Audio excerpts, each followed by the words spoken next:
So most Elden Ring randomizers, okay, honestly,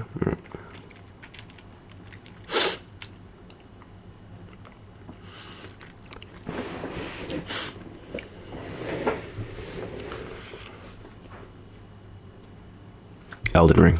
Honestly, it's one of the best games I've ever played. And over the, past year it's been out, it's been amazing. But recently it's kind of gotten boring. I'm not gonna lie to you. And it's also kind of easy. I'm level 377. And I can pretty much beat any boss however way I want to beat him. So to kind of change things around, I decided to make the game a little bit harder. And by little, I mean a lot. And also more entertaining and just fun in general to play. Except for one boss. Anyway, how I made this possible is by doing what everyone else did, but a little bit different. And by little, I mean a lot different. It's very different. But I did an Elden Ring randomizer. Now, this isn't some normal Elden Ring randomizer. This is a lot different, okay? I didn't randomize the loot or the bosses. What I randomized was myself, my character, all their levels, their weapon type, pretty much anything you can imagine. Like even if I can summon in a boss fight, all of these stats are randomized. And it all goes down to these like 6 wheels that I spin. And let's just say this challenge is pretty entertaining. And I hope you enjoy. So to start off the challenge, we have to spin our first 4 wheels, which will tell us that our character is a prophet, which is pretty good. Prophets are OP, kind of. They have decent strength, decent dexterity. Their intelligence is pretty low, but their health and other stuff is pretty okay.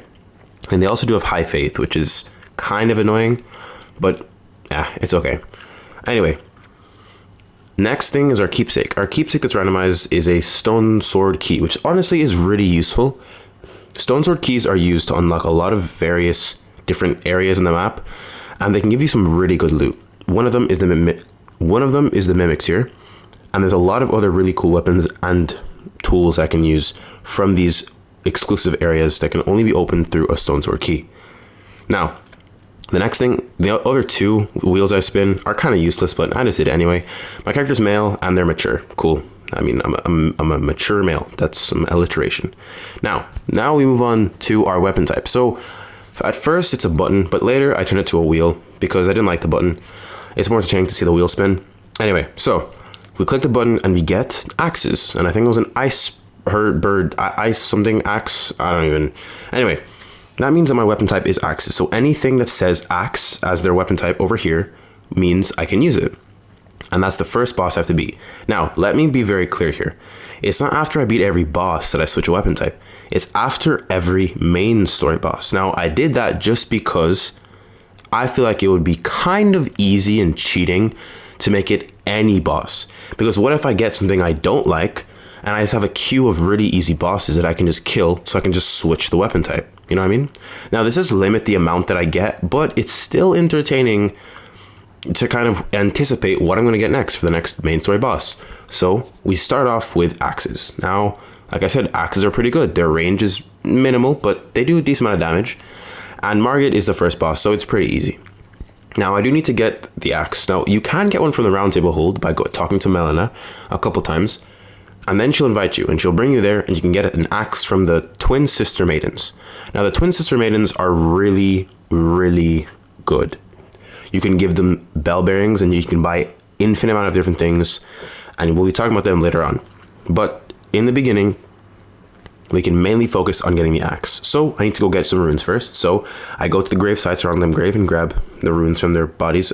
I just grave rob, because who's going to stop me?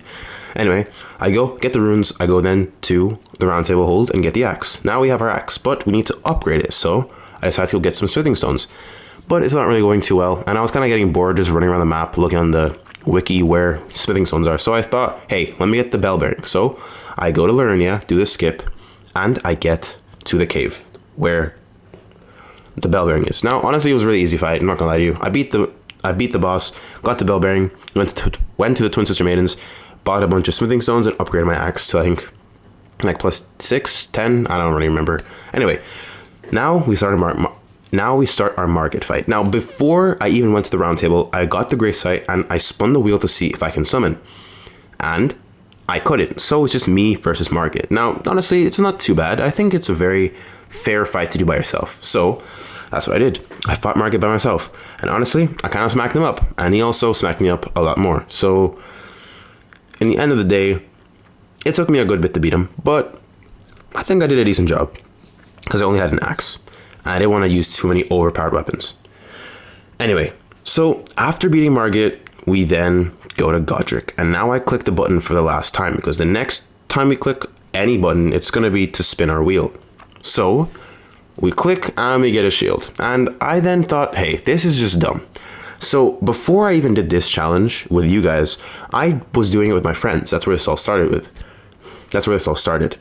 And when I clicked the button for us to get our weapon types, 9 out of 10 times we got shields. And I was thinking, this is kind of stupid when I got it with you guys. So I thought, I'm going to stick to shields, but I'm going to make my own wheel. And that's what I did. I made my own wheel, and then we'll see what we get. Now, I did test spin the wheel just to see what I would have gotten if I did spin it for Godric. And I got a greatsword. And I was like, that's too good. So I stuck with shields just to make you guys happy. Anyway, we then move on to Godric. Now, I spun the wheel to see if I could summon, and I could. And I kind of just sped through the entire castle, and then I got to the...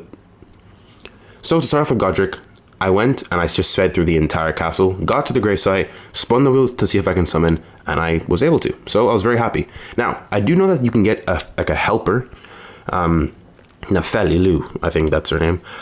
She is the daughter of Hoarah. I'm pretty sure because they have the same name. Anyway, so Nepheli is a tarnished, and she can help you fight Godric. Now, on top of that, I also got my wolves to help.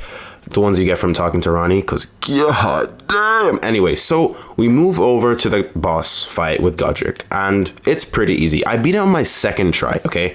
Now, the reason for this is because this shield had bleed. I don't even get it, because it has like a little bit of thorns on it. I'm guessing that's bleed, but hey, I'm not going to complain.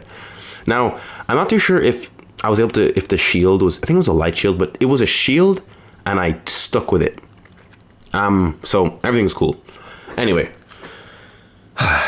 now we move on to our two choices, Rennala or Radahn. Now, whichever one I choose is going to be the only switch I can do. For example, if I choose to do Radahn, if I kill Radahn, I switch my weapon type, and then I have to fight the Tree Sentinel, and that's it. But if I fight Rennala, I get to fight the Red Wolf and Rennala, and then I get to switch twice. And then I get to fight the Tree Sentinel, the Draconic Tree Sentinel. Now, with this, we can then just think, hey, which would be better?